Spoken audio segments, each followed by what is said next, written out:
So the TK22 carburetors on the KZ550 use an air metering system that controls the amount of air going into the pilot fuel circuit. Simply since I cannot turn the air screws all the way in and get enough fuel for it to run correctly at light part throttle, leads me to believe that the pilot circuit is blocked partially or fully in one or two of the carburetors. So I'm going to pull them off the bike real quick.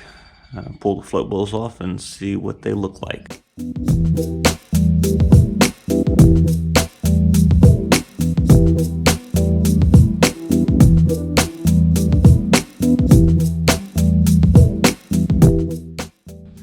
These are the two carburetors I believe I was having trouble with. So I'm going to focus mainly on them. Depending on how clean or dirty these look, we may open up these carburetors here.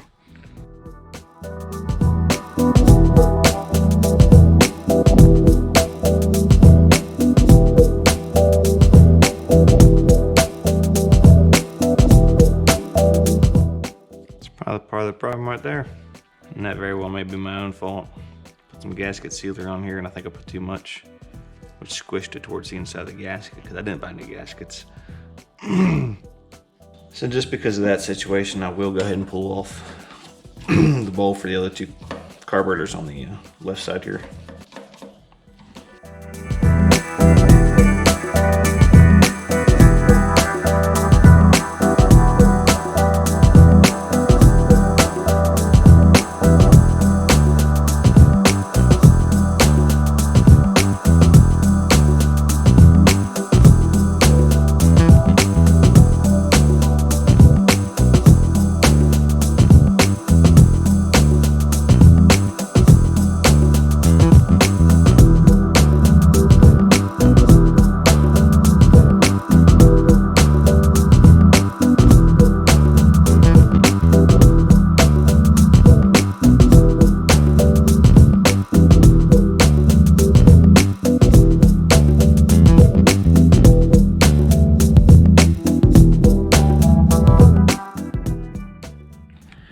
You may be wondering why I have so many drill bits and real down and dirty. It's essentially so that you can drill out your jets to whatever size you need. You find out the diameter that this number, say this is a 92 jet, figure out what 92 means relative to the diameter of the orifice opening. Then you can find then you can from there figure a conversion of what that number is in relation to your hole size, and figure out what your next size up or down is and convert that to a drill size. And then you can go through all these little drill bits and figure out which one you need to either jet it up or jet it down. Real basic breakdown on that process. If you've got 10,000 different vehicles like me, it's not a bad idea to take notes when you have something pulled down. Notes like what the indicated size for the pilot jets are, what the indicated size of the main jets, anything else that you come across, as well as checking and verifying to make sure that those are actually the sizes that the jets are. I've already drilled these jets up, and so I just took the drill bits and compared it to the orifice size to figure out which drill I actually used. Took a note, now I've got that there for future reference. I've got 5 other bikes to do this to, so it's a lot to, I got 5 other bikes here that I work on, so it's a lot to keep up with, trying to remember. It's a lot easier just to write it down.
like I still might have an issue somewhere, maybe a vacuum leak. I gotta check for cracked boots and any vacuum caps I've got on there, any hoses, check all that stuff out. But at least now I know that the carburetors are clean and clear, and they are set and eliminated as a potential issue. I appreciate y'all watching. Like, subscribe, and take it easy.